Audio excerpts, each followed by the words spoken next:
ತ್ರಿಲೋಕದಲ್ಲಿ ಮಹಾತಾಯಿ ರಕ್ತಬೀಜಾಕ್ಷರ ಅಭಿವಾದನಗಳು.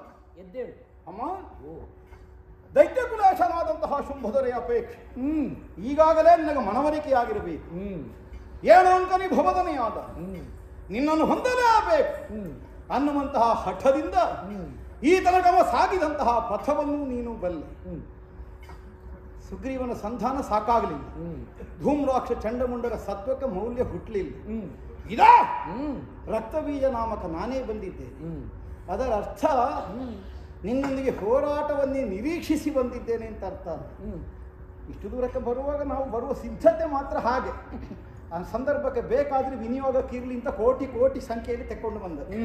ಹಾಗೆಂದು ಕೇವಲ ಹೋರಾಟವೇ ಅದರ ವಿನಿಯೋಗವಾಗಬೇಕಾದದ್ದಿಲ್ಲ. ಕುಂದಣದ ಅಂದಣವು ಒಂದಿಗೆ ಇದೆ.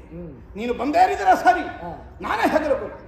ಅವರೆಲ್ಲರ ಜಯಕಾರದೊಂದಿಗೆ ಶೋಣಿತದ ಅರಮನೆಗೆ ನಿನ್ನನ್ನು ಸೇರಿಸಿ ಒಡೆಯನೊಂದಿಗೆ ನಿನ್ನ ವಿವಾಹವನ್ನು ನೆರವೇರಿಸಿ ಅನವರತ ನಾವೆಲ್ಲ ಸೇರಿ ನಿನ್ನ ಪಾದ ಸೇವೆಯ ಮೂಲಕವಾಗಿ ಜೀವನದ ಸಾರ್ಥಕ್ಯವನ್ನು ಹೊಂದಬೇಕನ್ನುವಂತಹ ನಿರ್ಣಯಕ್ಕೆ ಬದ್ಧನಾಗಿ ಬಂದಿದ್ದೇನೆ. ಬರಬೇಕಮ್ಮ, ಬರಬೇಕು. ರಕ್ತಬೀಜ ಅಮ್ಮ, ಬಹುಶಃ ಶುಂಭನ ರಾಯಸವನ್ನು ಹೊತ್ತು ಬಂದಂತಹ ನೀನು ಸನ್ಮಾನ ಸ್ವೀಕರಿಸಿ ಬಂದೆಯೋ ಹೇಗೆ? ಅಯ್ಯೋ, ಸಮ್ಮಾನ ನೀನು ಬಂದ್ರೆ ಅದೇ ಸಮ್ಮಾನ, ಅದಕ್ಕಿಂತ ದೊಡ್ಡ ಸಮ್ಮಾನ ಇಲ್ಲ. ಈ ಹಿಂದೆ ಬಂದವರೆಲ್ಲ ಅಧಟುತನದಿಂದಲೇ ಮುಂದುವರಿದು ಬಂದವರು. ಆದ್ರೆ ನಿನ್ನ ದಾರಿ ಆ ರೀತಿ ಅಲ್ಲ. ಭಕ್ತಿಗೆ ಆಯುಧ ಬೇಕೇ ಹೇಳು? ಭಕ್ತಿಗೆ ಭಕ್ತಿಯೇ ಆಯುಧ. ಆದ್ರೆ ನೀ ಧರಿಸಿಕೊಂಡು ಬಂದದ್ದು ಆಯುಧವನ್ನಲ್ವೇ? ನಮಗೆ ಆಯುಧದಲ್ಲಿಯೂ ಭಕ್ತಿ ಉಂಟು ಸ್ವಲ್ಪ. ದ್ವಂದ್ವ ಭಾವದಲ್ಲಿ ಬಂದೆ. ಒಂದೆಡೆಯಲ್ಲಿ ರಥವೂ ಇದೆ, ಕುಂದಣದ ರಥವೂ ಇದೆ, ಮತ್ತೊಂದೆಡೆಯಲ್ಲಿ ಅಪರಿಮಿತವಾದಂತಹ ಸಂಖ್ಯೆಯ ರಾಕ್ಷಸ ಗಡನವನ್ನು ಹೊಂದಿಕೊಂಡು ಬಂದು. ಪ್ರಪಂಚದಲ್ಲಿ ನಿರ್ದ್ವಂದ್ವಳು ನೀನು ಮಾತ್ರ, ಮತ್ತೆಲ್ಲ ದ್ವಂದ್ವವೇ. ಅದನ್ನು ಅರ್ಥ ಮಾಡಿಕೊಳ್ಳಬೇಕಾದವನು ಶುಂಭನಲ್ವೇ? ಈಗ ಅವನಿಗೆ ಅರ್ಥ ಆಗಲಿಲ್ಲ ಅಂತ ಅರ್ಥ ಅಲ್ಲ, ಅವನ ದಾರಿ ಹೀಗಷ್ಟೇ. ದಾರಿ ಹೀಗಾದ್ರೂ ಲೋಕನಿಯಮ ಎನ್ನುವುದಕ್ಕೆ ಒಳಪಡಬೇಕಲ್ವೇ? ಅವ ಇಷ್ಟರವರೆಗೆ ಸಂಪಾದನೆ ಮಾಡಿದ್ದೆ ಈ ಕ್ರಮದಲ್ಲಿ, ಆದ್ರೆ ಮುಂದೆ ಹೀಗೆ ಮಾಡಲಿಲ್ಲ, ಹೀಗೆ ಮಾಡಿ ಪಡ್ಕೊಂಡ. ಆದ್ರೆ ಎಷ್ಟು ಶಾಶ್ವತವಾದೀತು ಹೇಳು? ಅಲ್ಲ, ಅವನ ಭರವಸೆ ಹಾಗೆ. ಚತುರ್ಯುಗ ಪರ್ಯಂತರವಾಗಿ ಲೋಕವನ್ನು ನಿಮ್ಮಂಕೆಯಲ್ಲಿರಿಸಿಕೊಂಡಂತಹ ನಿಮ್ಮನ್ನು ವಧಿಸುವುದಕ್ಕಾಗಿ ಸಂಕಲ್ಪಿಸಿಯೇ ಬಂದವಳು ನಾನು. ಮತ್ತೊಂದು ಮದುವೆನೇ ಅವನ ಮುಂದಿಟ್ಟದ್ದು, ಯಾಕಂದ್ರೆ ನಿನಗಾಗಲೇ ಹೇಳ್ಬೋದಿದ್ದಲ್ಲ ನಿಮ್ಮನ್ನು ಕೊಲ್ಲಿಕ್ಕೆ ಬಂದದ್ದು ಅಂತ. ಅದರ ಅರ್ಥ ಕಾಲದಲ್ಲಿ ಕೈ ಸೋಲಿಸಿದರೆ ಮದುವೆ ಆಗ್ತೇನೆ ಅಂತ ಒಂದು ಆಸೆ ಹುಟ್ಟಿಸಿ ಅಂತೆ.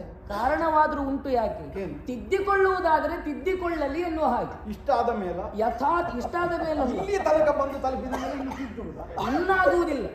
ಇನ್ನು ಏನಿದ್ದರೂ ಕಾಳಗದ ಮುಖದಲ್ಲಿ ಎನ್ನುವುದನ್ನು ಅರ್ಥ ಮಾಡಿಕೊಂಡೇ ಮುಂದುವರಿದವರು. ಆದ್ರೆ ನೀನು ಈ ರೀತಿಯಾಗಿ ಭಕ್ತಿಯ ಪಥವನ್ನು ಹಿಡಿದಾಗ ಇನ್ನೊಂದು ಪರೀಕ್ಷೆ ಮಾಡಲೇಬೇಕಲ್ಲ.